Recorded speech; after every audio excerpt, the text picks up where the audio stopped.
Okay, we're back. Now, this third segment here, it is to an extent associated with mental illness because the lady I'm speaking with, her name is Brenda.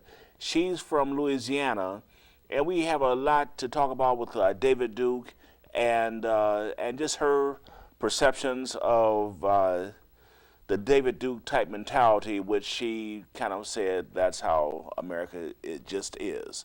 So we're going to go ahead and run her interview. We talked last summer, so we're going to go ahead and run her interview right now, please.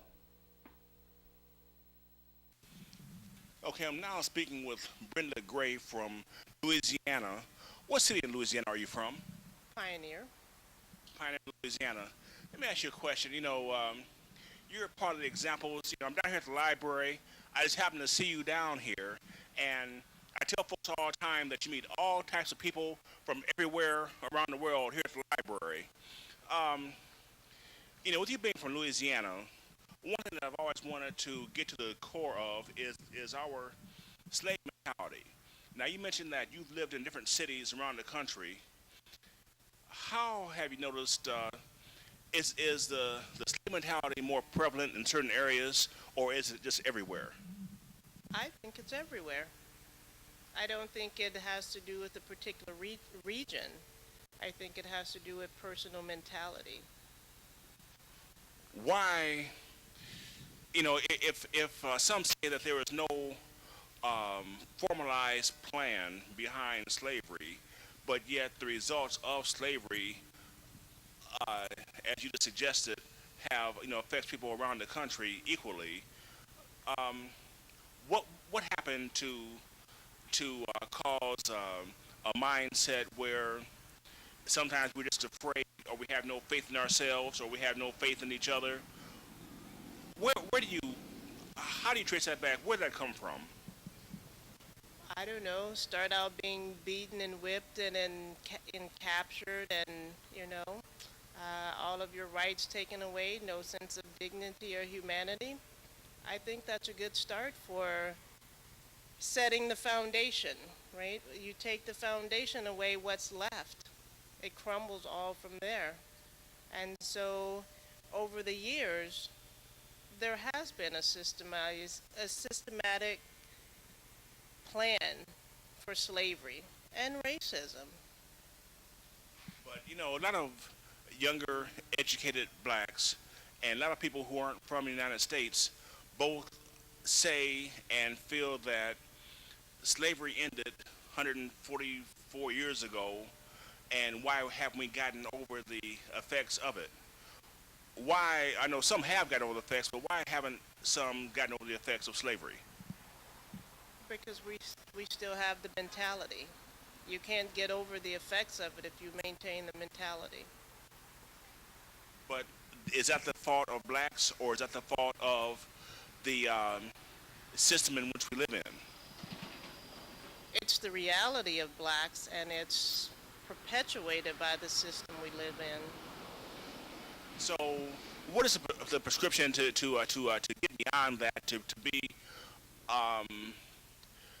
to feel empowered? Here in America, I mean, some have, but some haven't. What do we have to do? I mean, how does that happen? Because there's no class that you can take to get beyond slave mentality. Well, I would say there are classes on personal development ones. For one, once you start to develop your person and understand who you are as a person, then you start to chip away at that mentality. Once you gain ultimate respect for yourself, then you're not going to let people walk on you and walk over you. You'll demand differently, you'll walk differently, you'll walk with your head up. It will matter to you when you get up every day and walk through this world who you are and how you get to be. Part of the slave mentality is I'm just going to kind of be pulled through. I'll go where they take me, right? Versus where am I going? And, I think I look at, we're a consumer-driven culture. And I think that's part of the systematic, you were saying there was no formal, slave doctrine of slavery anymore. I think that's part of slavery because it controls your mind. You know, the stuff we watch on TV, the stuff we listen to on the radio, all those things are part of it. I read an interesting book recently called Blink, and it talked about um, the military's either, I can't remember, it's a 3 point plan or, however many points they have for basically subjugating people. It used to be you go in, you blow them up, and it's done, right? But there's the cultural side, there's the economic side. Sure, there's still to go in and blow up people, but when you start to attack people at a cultural level, you know, I think that's part of a system. I think there's something very formal about that. You look at the way jails are being built, you look at the programming on TV. You know, we most black people walk down the street, there's still that kind of look over your shoulder whether you're conscious of it or not. White people see you, you're standing in a building with you and another white person, you're going to get looked at more suspiciously than that white person. You know, all those things are part of that system. It's part of the culture degradation. So how do you immunize yourself to that, to where you still go about doing your thing without being unnecessarily paranoid?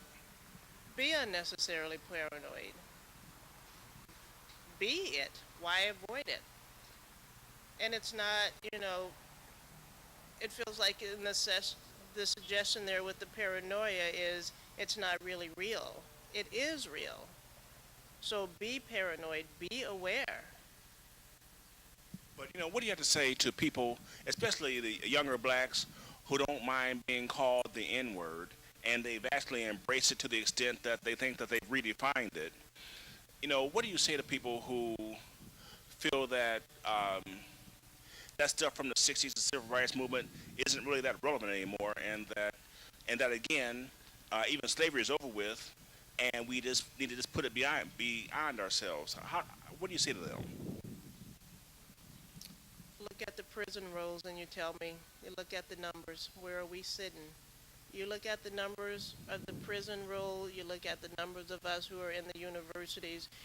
Look at the numbers of us who are sitting at the top of Fortune 500s. And you determine the relevance of it. So how do you take that message? A lot of times, let's say in terms of a victim and oppressor, a lot of times the ones who were on the bottom can, help themselves and get themselves out of the class of where they were to, I guess what I'm saying is again, what makes that person an overcomer? I mean, because a lot of people, especially here, you have your friends telling you that you can't do certain things. You have people, society tells you that you can't do things. People who attempted some type of entrepreneurship and failed. So I'm not seeing a real strong spirit of I can overcome, like Obama. For starters, it's okay to fail. The true failure is not trying something. And so if you go out and you make the effort to do something, even a small something, and you fail at it, you're the winner because you've tried it. Take that experience, go back, what are you going to try next? It's when we stop trying and we give up that we become the failure.